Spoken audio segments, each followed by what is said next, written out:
ग्रहों की बाधाएं। बहुत समय पहले माघ मास के अमावस की रात चक्रतीर्थ नदी के किनारे हवाएं तेजी से चल रही थी।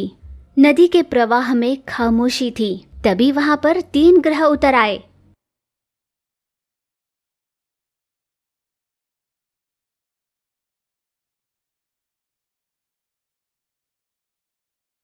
पृथ्वी, चंद्र और गुरु। बहुत देर तक वे तीनों नदी किनारे खेलते रहे। खेलने के बाद वे थक हार कर देवदार वृक्ष के नीचे आराम करने लगे। बाप रे, भला हो अमावस का, जो महीने के इस दिन हमें शांति से बैठने का मौका मिला। तुमसे मिलने का समय इतने दिनों बाद आया। पृथ्वी ने झट से अपनी राय देते हुए कहा, हाँ चलो कोई बात नहीं, कभी कभार मिलने में ही मजा आता है। तुम्हें एक दिन तो खाली मिल जाता है, पर मेरे तो हाल ही बुरे हैं। पहले का जमाना था जब सभी मुझे पवित्र माना करते थे, पर अब तो मेरे हाल बद से बदतर हैं। ऐसा उसने उदास होते हुए कहा। पृथ्वी, ये तुम कैसी बातें कर रही हो? तुम्हारी जगह कौन ले सकता है? हाँ और क्या, वेद और उपनिषदों में तुम्हारे बारे में कितनी महान बातें लिखी हैं। तुम्हें तो आदि देव भी कहा गया है ना। भला तुम्हें किस बात का दुख है? यूं आश्चर्यचकित होकर दोनों ग्रहों ने पूछा, जिस पर पृथ्वी ने उन्हें इस तरह जवाब दिया। दोस्तों, तुम्हारी कही हर बात सच है, पर अब समय बहुत बदल गया है। अब इन मनुष्यों ने तो अपनी हदें पार कर दी है।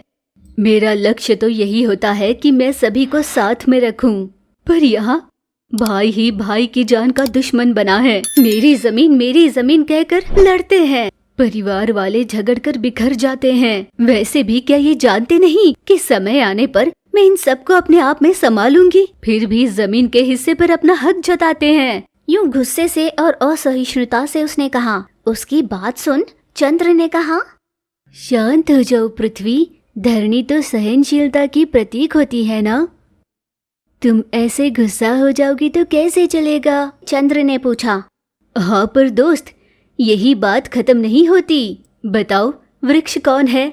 मेरे बच्चे ना, उसे तो ये मनमानी काट देते हैं। कम से कम फिर से वृक्षारोपण करते भी नहीं।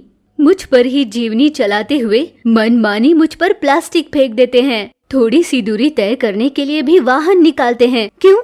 क्या थोड़ा चल नहीं सकते? वो भी सेहतमंद रहेंगे, मैं भी खुश हो जाऊंगी। और तो और ये माइनिंग करते हैं। हे भगवान, मुझ में कितने छेद करते हैं। यूं बहुत दुखी होते हुए पृथ्वी ने कहा। गुरु और चंद्र उसकी बातों को गंभीरता से सुन रहे थे। मान लो मैंने अपना गुस्सा जताते हुए अपना सीना चीर दिया तो कितने मासूम अपनी जान गंवा देते हैं।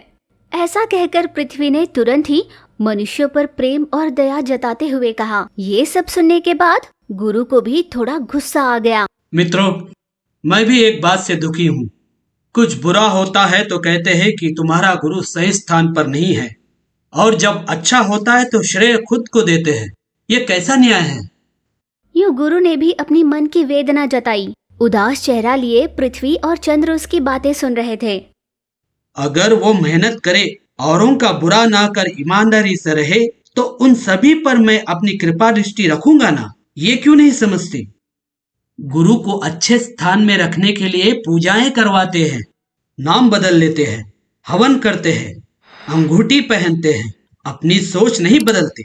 बिना मेहनत के नवग्रह की पूजा करने वाले भी होते हैं। कैसी मूर्खता है! इस तरह पृथ्वी ने फिर गुरु ने अपने मन की वेदना सुनाई। पर एक चंद्र था जो शांत बैठा हुआ था। चंद्र, क्या तुम्हें कोई दुख नहीं? यूं गुरु ने सीधे सवाल किया। इस पर चंद्र मुस्कुराकर बोला, इतना भी कोई बड़ा दुख नहीं है दोस्तों। बस गणेश चतुर्थी के दिन सभी मुझे कोसते हैं, सभी मेरी तारीफ ही करते हैं। उनसे कोई ज्यादा तकलीफ तो नहीं है। यूं शांति और संयम से चंद्र ने जवाब दिया। फिर गुरु ने उसे कुछ सवाल पूछे। वो सब तो ठीक है। मैंने देखा कुछ दिनों पहले तुम पर बड़े बड़े यंत्र आ खड़े हैं। यूं चक्कर लगाते हुए देखा है मैंने। यूं कुतूहलता से गुरु ने पूछा। पृथ्वी ने इसका जवाब देते हुए कहा, हाँ, मुझी पर से चंद्रयान नाम का कोई यंत्र भेजा गया है। पर ये है क्या? सभी को बस चंद्रयान चंद्रयान कहते सुना है, पर मैं इसके बारे में ज्यादा जानती नहीं।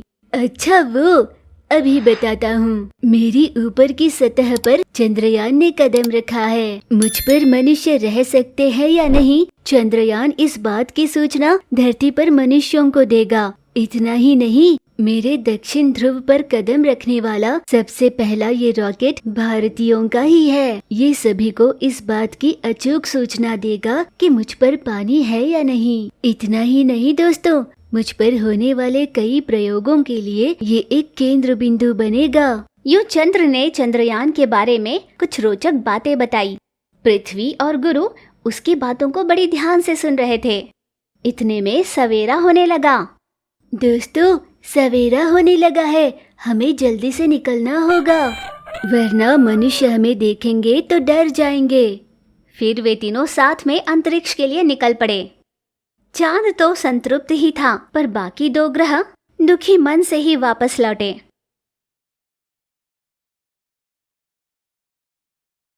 अगर ये कहानी आपको अच्छी लगी तो इसे लाइक करना, अपने दोस्तों के साथ शेयर करना और हाँ, हमारे चैनल को सब्सक्राइब करना मत भूलना।